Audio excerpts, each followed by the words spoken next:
Well, he's been the success story of the summer for the Hurricanes, and Stuart Broad says he's enjoyed every minute of his time in Hobart. Today, our very own Brent Costelloe went head-to-head with the Englishman to discuss his glittering career and plans for the future.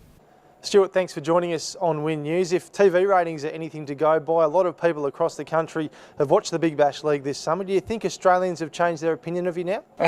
Well, I mean, I think the opinions have probably changed back when I come back in an England shirt in 8 or 9 months' time. But look, it's been a great experience for me to have the opportunity to play in the Big Bash. I actually probably didn't realise how big it was. Let's go back to the start. It's no secret your father, Chris, was a very good cricketer. Did that mean you had extra pressure on yourself to become as good as he once was?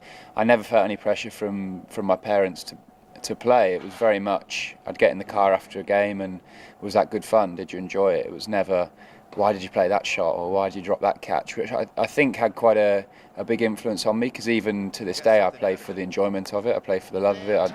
I like to experience, obviously, winning moments and things like that. You've achieved so much across your career. Can you pinpoint that to one highlight for us? I think retaining the Ashes at Trent Bridge in 2015, with it being my home ground, with it being a ground I watched my dad play at a lot, and with that sort of 8 for 15 in the first day of that Test match, I think will be hard to beat. Let's go back to your most infamous moment when you didn't walk in an Ashes Test against Australia at Trent Bridge. And he's still there, Stuart Broad. What's he standing there for? They've all appealed. How do you feel when you look back at that moment now? Obviously a lot was made of it, mainly by the Australian press and coach, really, to try and turn the tables on them losing Ashes series, I suppose. But I'm not a walker, I never have been. I don't know many players that are consistently, and that's the way the game's played these days. How have you enjoyed playing with the Hurricanes in your time in Hobart itself?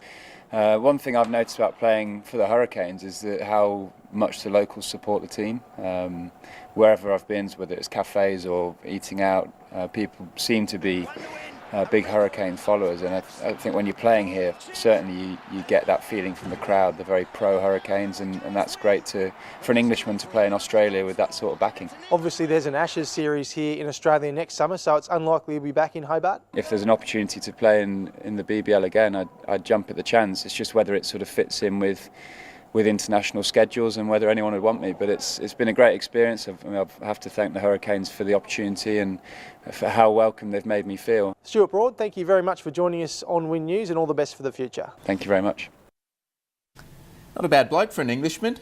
Just before I go, Brent, Richie Port, despite not winning today's stage, still holds the overall lead in the Tour Down Under. Hopefully you can hang on for the win. Thanks, Tommy. Stay with us. All the weather details are coming up next.